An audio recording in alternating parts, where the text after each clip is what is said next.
بہت بڑی شے ہے اور اللہ تمہارے کاروبار سے خوب باخبر ہے۔ بسم اللہ الرحمن الرحیم، الحمدللہ رب العالمین، وصلی اللہ علی محمد وآلہ الطاہرین ولعنۃ اللہ علی اعدائہم اجمعین۔ موضوع گفتگو واجبات نماز، اور ہماری اس گفتگو کا عنوان ہے نیت، یعنی واجبات رکنی میں سے پہلی چیز ہے نیت۔ ہر نماز کے لیے نیت کا کیا جانا ضروری ہے، البتہ یہ ذہن میں رکھیں کہ نیت کے معنی یہ ہیں کہ جو نماز ہم پڑھ رہے ہیں اس کے بارے میں ہمیں معلوم ہو۔ فرض کریں کہ نماز ظہر پڑھ رہے ہیں، اپنی پڑھ رہے ہیں یا کسی اور کی پڑھ رہے ہیں، یہ ہمیں معلوم ہو۔ مثال کے طور پہ کسی مردے کی نماز پڑھ رہے ہیں کہ جو دنیا سے چلا گیا، اس کی ایک نماز ظہر کو قضا کر رہے ہیں۔ مثال کے طور پہ یہ ہمیں معلوم ہونا چاہیے کہ یہ نماز ہماری ہے یا کسی اور شخص کی جانب سے پڑھ رہے ہیں۔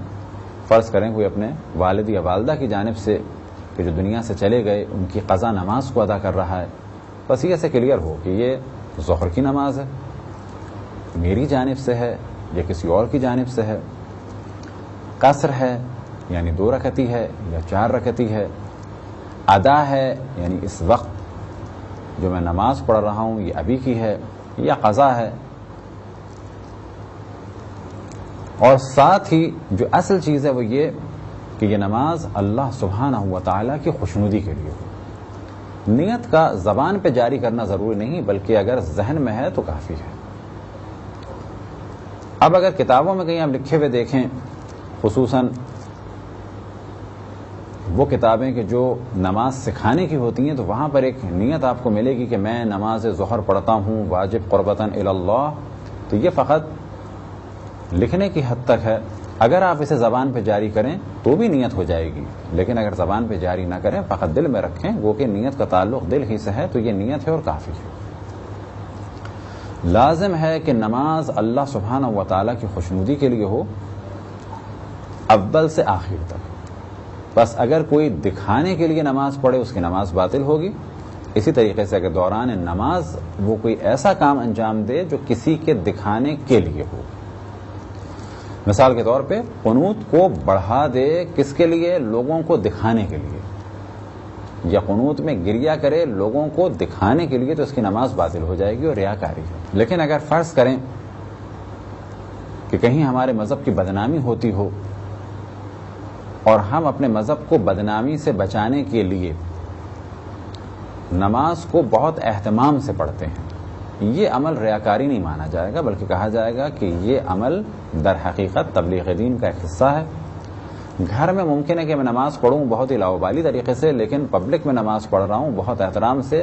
ہدف کیا ہے؟ ریاکاری نہیں، بلکہ مذہب بدنام نہ ہو، تو یہ عمل ریاکاری نہیں ہے۔ اسی طریقے سے اگر کسی خاص جگہ اور خاص وقت نماز پڑھے اور ریاکاری کے لیے ہو، مثال کے طور پہ جیسے ہی پتہ چلا کوئی آ رہا ہے تو فقط اس پہ امپریشن ڈالنے کے لیے کہ ہم اس پہ یہ امپریشن ڈالیں کہ میں اول وقت میں نماز پڑھتا ہوں، اگر کوئی اول وقت میں نماز پڑھے کسی کو دکھانے کے لیے تو یہ بھی ریاکاری ہو، نماز باطل ہوگی۔ یا یہ کہ کسی پہ امپریشن ڈالنے کے لیے کہ کوئی گھر پہ آیا ہے اور میں یہ کہوں کہ جی میں ہمیشہ نماز مسجد میں پڑھتا ہوں، فقط اس پہ امپریشن ڈالنے کے لیے مسجد جا کے نماز پڑھوں، تو یہ نماز بھی باطل ہوگی۔ بس نماز اول سے آخر تک اللہ سبحانہ و تعالیٰ کی خوشنودی کے لیے ہو، جس جگہ کو منتخب کیا جائے وہ بھی اللہ سبحانہ و تعالیٰ کی خوشنودی کے لیے ہو، جس وقت کو منتخب کیا جائے وہ بھی اللہ سبحانہ و تعالیٰ کی خوشنودی کے لیے ہو، اور جتنے بھی اس کے ارکان اور مستحبات ہیں وہ سب کے سب خالصتاً اللہ سبحانہ و تعالیٰ کی خوشنودی کے لیے۔